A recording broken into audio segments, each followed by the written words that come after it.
To delay marriage in Islam is actually prohibited. Once you know that the two are to get married, you get the nikah done. You delaying it, you are sinful. Remember this. So people say, we are engaged. The next year I met them, we are engaged.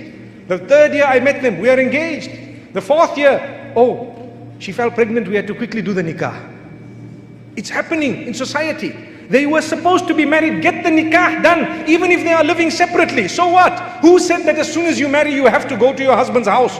If your father has agreed that no problem, you're still at school, you want to finish your education, get your nikah done and stay at home, don't worry. The day we are finished with your education 4 or 5 years down, inshallah, you can go to your husband's house and we can have a big walima that time, inshallah. No harm. But with us, we say, no, keep it. What am I going to say? Son doesn't have a degree, son-in-law doesn't have a degree. What am I going to say? No, hold it, no marriage, you must wait. They are already together.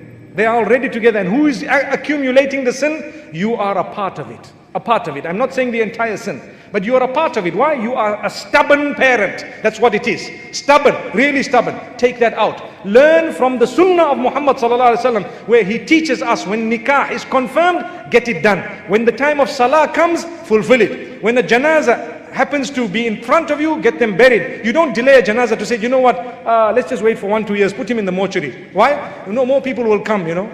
What are you talking about? That's what you're doing to your daughter. That's what you're doing to your son-in-law. May Allah forgive us. Get the nikah done. Do you fear Allah or do you fear society? Get that nikah done. Don't delay. The two want to get married. Come on, let it happen. And they don't have to live together. Like I said, tomorrow when he's got a house, he can come ahead. MashaAllah. Qualification, degree, subhanallah. Some of the happiest marriages are to those who have no degree. Trust me. Some of the happiest marriages are to those who have no qualification. The man treats your daughter like she is a queen. He carries her on his back and walks around, mashallah. A guy with a degree. One wonders, I don't want to say won't do that, but one wonders what he does. May Allah subhanahu wa ta'ala forgive us.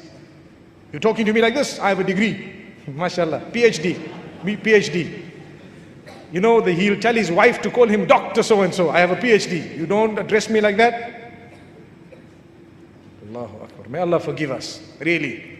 You look at the man, if his deen is good, his character is good, reasonable, responsible person, get him married. How many of our parents had nothing when they got married? 30 years later, they developed wealth.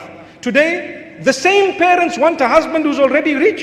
He must be rich from the beginning. Give him a chance. Come on, man. When you got married, you couldn't even wear shoes. You only used to move around in slippers.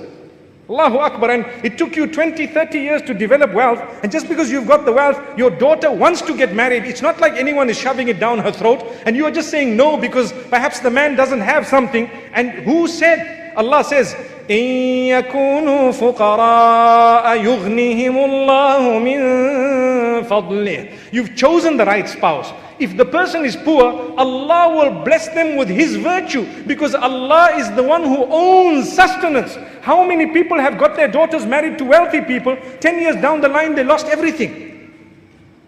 So it's not to do with wealth, it's to do with the right person.